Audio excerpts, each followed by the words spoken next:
Here's what's coming up on your horizon. Well, Oklahoma has long been a law and order state, but there is a growing sentiment it may be time to take a different approach. We really do incarcerate too many people in this state. This week, our focus is on justice reform, and we'll see why offenders are not the only ones paying for their crimes. The United States accounts for 5% of the world's population. We account for 25% of the world's inmates. And that represents a huge surge since 1980. And I sit down with a former legislative leader who says one of the answers to prison overcrowding is as simple as a good job. We have to be able to differentiate between the individual who is a threat or a danger to society and needs to be incapacitated versus the individual who would do better under appropriate supervision in the community with treatment, with intervention, with education, with job training, things of that nature. This week, crime, punishment, and our economy. Stay with us for Oklahoma Horizon. Oklahoma Horizon is made possible by the Oklahoma Department of Career and Technology Education. Oklahoma's investment in Career Tech provides more than nationally recognized technology education and training. It produces solid financial returns for the state's economic future. Oklahoma Career Tech, elevating our economy. And the Oklahoma Department of Agriculture, Food, and Forestry, helping good people grow good things. And now, from the Career Tech Studios in Stillwater, here's your host, Rob McClendon. Hello everyone, thanks for joining us here on Horizon. Well, over the past 25 years, the U.S. prison population has reached an all-time high. In fact, per capita, no country incarcerates as many of its citizens as we do. Not China, not Russia, no one. And it's not because we have a higher crime rate. Rather, it's a result of the Get Tough on Crime movement that has us sending more people to prison for nonviolent and drug-related offenses and keeping them there longer. And it's certainly not cheap. Today, our focus is on an issue that is bringing people across the policy spectrum together in hopes of making some significant change, because it's increasingly evident we can't afford the direction we're headed. Hello, Oklahoma! When President Obama traveled to Oklahoma this summer, his second stop was a place where no sitting president has ever gone before: a federal prison in El Reno, Oklahoma. The United States accounts for 5% of the world's population. We account for 25% of the world's inmates. And that represents a huge surge since 1980. Due in large part to mandatory minimum sentencing around drug laws. We have to reconsider whether 20-year, 30-year life sentences for nonviolent crimes is the best way for us to solve these problems. And at a cost that is astronomical, some $80 billion last year, much of which falls to the states. We really do incarcerate too many people in this state. David Prater is the district attorney for Oklahoma County and says Oklahoma ranks first in the nation when incarcerating women and third when incarcerating men. At some point, we're going to have to stop looking at building additional prison beds and really start looking at investment of those dollars on the front end of a person's life. In July, Governor Mary Fallin ordered early release credits for offenders convicted of what are called 85% crimes, a policy adjustment that will be felt by roughly 6,000 inmates and save taxpayers about $2.3 million through 2016. A first step in what some believe is a well-needed change in our attitude regarding crime and punishment. What we've learned is that, we're at cost to incarcerate a person in this state right now anywhere between $18,000 and $23,000. Our therapeutic court programs like DUI court and our drug court programs they cost about $5,000 a year. So you have that comparison in cost, that savings in cost, but not just that. A person who successfully completes the drug court program in Oklahoma County is about 5 times less likely to reoffend than a person that was incarcerated for the same offense and is just released back into society with minimal counseling and minimal treatment. And a cost savings for taxpayers. Consider this. For the $80 billion we spend each year to keep people incarcerated here in America, we could provide universal preschool for every 3- and 4-year-old, double the salary of every high school teacher, eliminate tuition at all our public colleges and universities, while also financing new roads and bridges and creating new job training programs. When we return, I sit down with the former Speaker of the House, Chris Steele. You're watching Oklahoma Horizon, featuring some of the good things that are happening in the great state of Oklahoma. Well, Chris Steele served as Oklahoma's Speaker of the House in 2011-2012 before being term limited out. And it was in his final year at the Capitol, Steele pushed through the Justice Reinvestment Initiative, a plan that would have increased the use of sentencing alternatives. And while the legislation was approved by the legislature, in subsequent years, it was never fully funded and has yet to meet its goals. But for Steele, the fight for justice reform continues as a private citizen and the executive director of a group called TEAM. And he joined me earlier in our studio. So Chris, when you left state government, you went directly to TEAM. Why is that? I did because during my tenure in the legislature, I became very interested in how the state of Oklahoma deals with the issue of incarceration. And through the process of studying the issue and trying to determine what may be a better course of action for our state, I had the opportunity to visit most of the state prisons in Oklahoma and meet with individuals who were within 3 to 6 months of being released. And it was in the process of meeting those individuals that I discovered that these men and women are very talented. They have skills and gifts to offer society and are really just looking for an opportunity to contribute to the greater good. And yet in Oklahoma, collectively, when a person has paid their debt and served their time, we would give that individual $50 in a one-way bus ticket. And it's just not a good outcome. And so I was seeking an opportunity. I was looking for a forum that I could work to demonstrate what may be a better approach to helping people reintegrate back into the community and really reaching their potential as an individual and as an Oklahoman. And so that's what led me to the Education and Employment Ministry, which is a nonprofit based to do exactly that. And I think it should be said, this is not only a social issue, but it's definitely an economic issue for Oklahoma. There's no doubt about it. In Oklahoma, when we say that we're spending for corrections, we're really spending for incarceration. And our public safety rating has really not changed significantly in the last 10 years, even though our spending for corrections has increased by over 34%. And so making sure that we actually are hitting our targets and actually reducing crime and increasing public safety, I think is very, very important. And we want to make sure and be responsible with the resources that we've been entrusted with. And so being smart about how we spend resources on corrections kind of issues and public safety related issues is very, very important. We don't need to be just tough on crime. We need to be tough on criminal spending and make sure that we're getting a positive return on investment so that we can have safer neighborhoods and a stronger economy and really improved quality of life for everyone. So when I sat down with you, when you were Speaker of the House and you were authoring the Justice Reinvestment Initiative, I ask you this. Do justice reforms, do they mean spending less or does it mean spending better?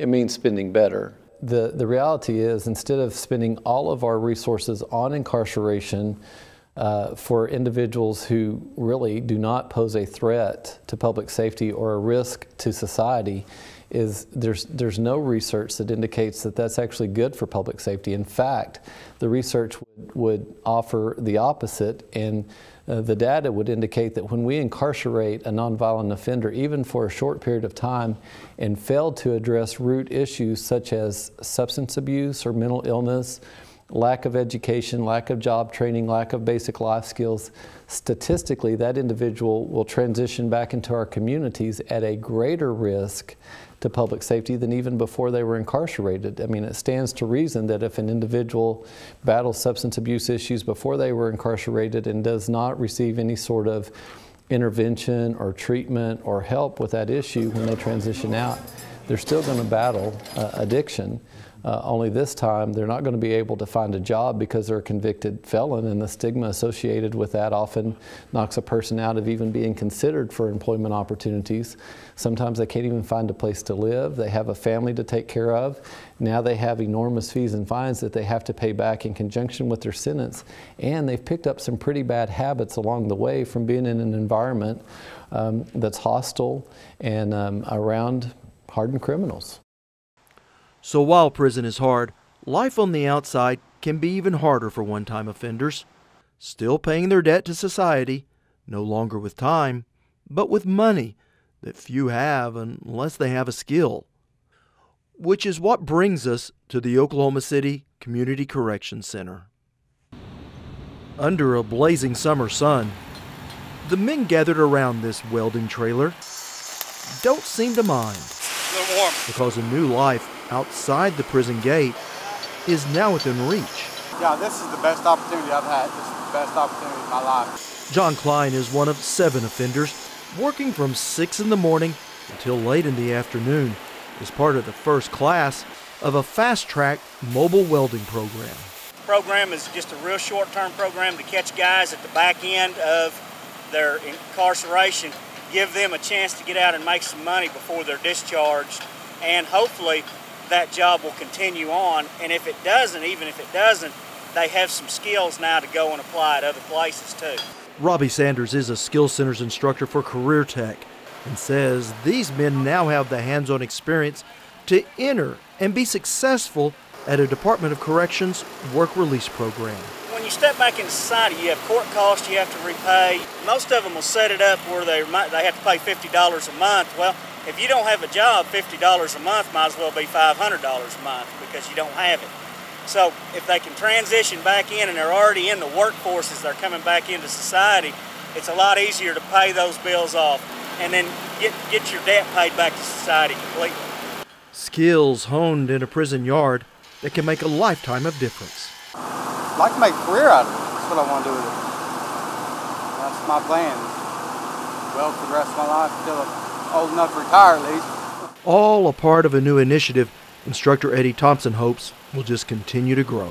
If you can turn around and look on the yard and see how many people's missing out on this deal. We've got a waiting list wanting to get in.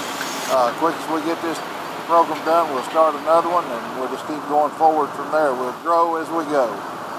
Is it fair to say that we may be too punitive to those that we release out of prison? I think the answer is this. When we consider justice reinvestment initiatives, the concept behind that is instead of spending all of our money on individuals who aren't a threat to public safety, we have to be able to differentiate between the individual who is a threat or a danger to society and needs to be incapacitated versus the individual who would do better under appropriate supervision in the community with treatment, with intervention, with education, with job training, things of that nature. And so what we would do is ultimately invest in community-based resources to help individuals who have stumbled and who have issues that need to be addressed, but probably don't need to be incarcerated. And in the process, we can not only save money, but we can produce much better outcomes. Other states have done it and done it quite well. So when I look at our incarceration numbers here in Oklahoma, in so many ways, we're leading the nation. And I can't believe that somehow Oklahomans are worse than the rest of the country. So what do you know from either your time in the legislature or the work that you've been doing about justice reform? Well, you're exactly right. And what I know is this, that as we talk here this afternoon, that our prisons stand at 119% capacity. We're well over capacity based on the number of people who are currently incarcerated. I also know that Oklahoma, unfortunately, leads the nation in female incarceration. We incarcerate female offenders at over twice the national average per capita. And in addition to that, the last time I checked, somewhere around 74% of all the female offenders who are currently incarcerated are considered to be low-risk, nonviolent offenders. I think that's very significant because, again, if a person truly poses a danger to the community or a threat to public safety, that individual should be incarcerated. But we need to make sure that we have the resources and the space available to incarcerate those folks, and not just the individuals who we're mad at or the individuals who have a problem that could be better served within the community. It's a real complicated dynamic, because not only is it affecting the men and women, the nonviolent men and women who are currently incarcerated and disrupting their lives, it's also affecting their families. There are statistics that would indicate that children of incarcerated parents are 7 times more likely to become incarcerated themselves. And so inadvertently and unintentionally, we've created a generational curse, if you will, and shooting ourselves in the foot when it comes to the next generation of individuals. It's not the child's fault that mom or dad has stumbled and has an issue that needs to be addressed. And again, I'm a big believer that there ought to be consequences when a person breaks the law, but appropriate consequences. And I think we have to consider that. Now, when we return, we'll look at how TEAM is trying to break that cycle of incarceration. Want to share something you've seen here today? Well, all of our episodes are streaming on our YouTube channel at Oklahoma Horizon TV, or you can subscribe to our weekly free podcasts on iTunes.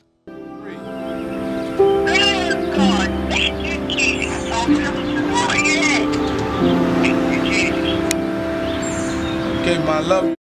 Started in 1987 to help some of Oklahoma's most marginalized residents, TEAM is a one-on-one mentoring program that helps offenders avoid the mistakes of their past. TEAM, the Education Employment Ministry.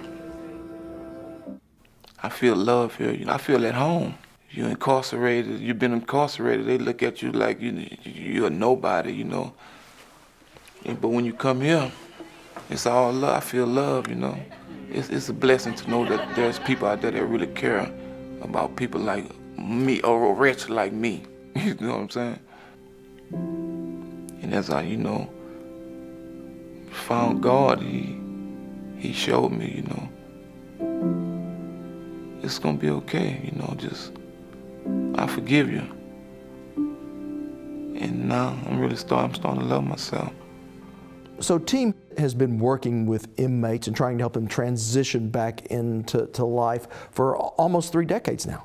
That's correct. So TEAM is a nonprofit reentry-based service model in the Oklahoma City area that exists to help prepare individuals to successfully transition into the community and then continue to stay with that individual for 12 months after release to ensure that they have proper support, connect the individuals with the social services within the community that may be necessary for them to achieve stability and continue to make good choices and be able to care for their families in positive, productive, and healthy ways. Mm-hmm. In today's workplace, how important is it for these individuals to have some type of certification or skills training? Very important. We've been able to develop a relationship with Career Tech, which is, I think, as important as any aspect to our service model, in that we're going to be able to provide the industry recognized training that will lead to better job opportunities. And we're matching the training with the openings, the workforce needs in the Oklahoma City area. For instance, we're working with the Restaurant Association to train and prepare individuals to go into the food service industry. Helping clients redefine themselves by their skills, talents, and passions. Meet John Cook. I'm a prep cook here, and you know, I like to make people happy. So I take pride in my food. Well, this past week I worked 83 hours, both jobs. When I get out, I gotta start all over. So I gotta, you know, one job's for me and one job's for my son. I know that he's gonna need a lot of stuff, and then I don't have nothing.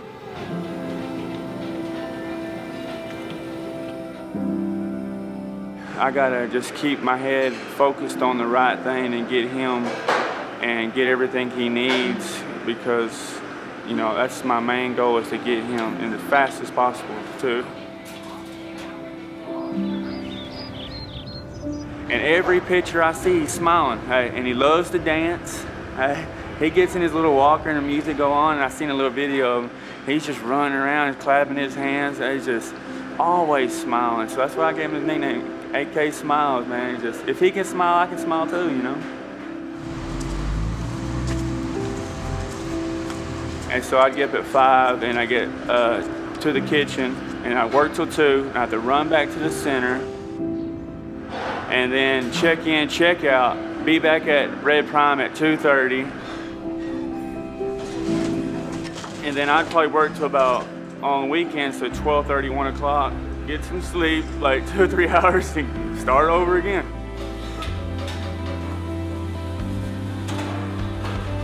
Team is, man, it's a big gift from God, I think, really. It gets me emotional sometimes. It kind of makes me tear up when I think about it by myself. And just to have people like that in my life, I feel really blessed just to have a family like that, because they are my family, and I really feel like every single one up there really care about me. And I can just see the steps just going into place, man. And team started that, you know. After I went there, I just knew I wasn't going back to my old place. I just knew there was something good, something new for me out there. They treat you really good here, and they're all about the second chance, and that's a real big deal to me. It really brought my spirits up about, you know, getting out in society and knowing that there is a second chance, there is people out there willing to help you. Man, it makes me smile for real, because knowing that we made a lot of bad choices, you know, and them not to be judging us and to want to help us, that is just, that's God working in his own ways right there.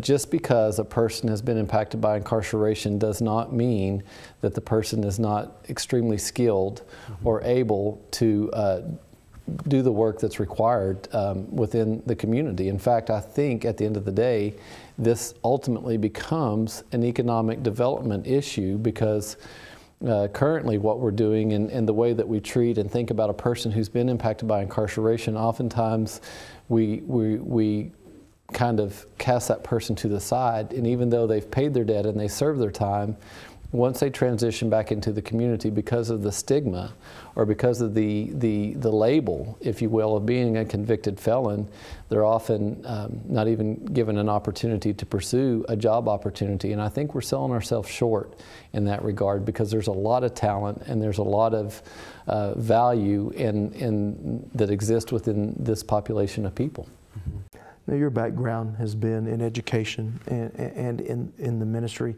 This sounds to me like the work that's going on in team is truly that Matthew 25:40, how we treat the least of these. It is, and I will tell you that I feel very honored. I feel very privileged to get to work with the men and women that I work with. They're no different than me or you. I tell everybody all the time that I'm very thankful that I'm not known by my worst moment or my worst moments in life. And I don't think it's at all fair that we would judge a person who's been impacted by incarceration by his or her worst moment, at least not for life. My faith also causes me to believe that there's just no such thing as a spare Oklahoman, a spare individual. And I think it behooves us all when we can sort of join forces and help an individual reach his or her full potential. And so through working at Team and our partner agencies within the community, I get to see hope restored and a future renewed, and I get to see what's deep down in the life of an individual that truly makes them great, and sort of help polish that off and help those individuals shine. And these are incredible men and women. They truly are. They've overcome some incredible adversity in their life. At the end of the day, their dreams and desires are not different than mine or yours, in that they dream of being a good dad, a good mom. They dream of being a dependable employee. They dream of being a contributing member of society. And they've had to deal with some things and overcome some things in order to get to that point, and we're just trying to help them along that process. Yeah, and you are certainly to be commended for your work that you did in the legislature as Speaker of the House and now in the private sector. Chris Still, thank you so much. Thank you very much. Next time on Oklahoma Horizon, we look at some of the lives of our most vulnerable Oklahomans. We were hungry all the time and neglected, and you know, we experienced every sort of abuse you could ever imagine, from getting beat to, not so much locked in closets, but just mistreated and got whipped with skillets, broomsticks, coat hangers. Kids without a place to call home. An Oklahoma show for the Heartland, Oklahoma Horizon. Well, for 2 weeks now, we've been looking at justice reform and how issues like mental health and drug addiction all contribute to prison overcrowding. And while there are still many challenges ahead, there are also success stories here as well. This week, we examine how to help those offenders once they leave prison. And next week, we take a different tack and see what the state can do to help some Oklahomans early on in life to break the cycle of crime and punishment. It looks to be an eye-opening show, and I hope you tune in. I'm Ron McClendon. Thanks for watching. See you back here next week.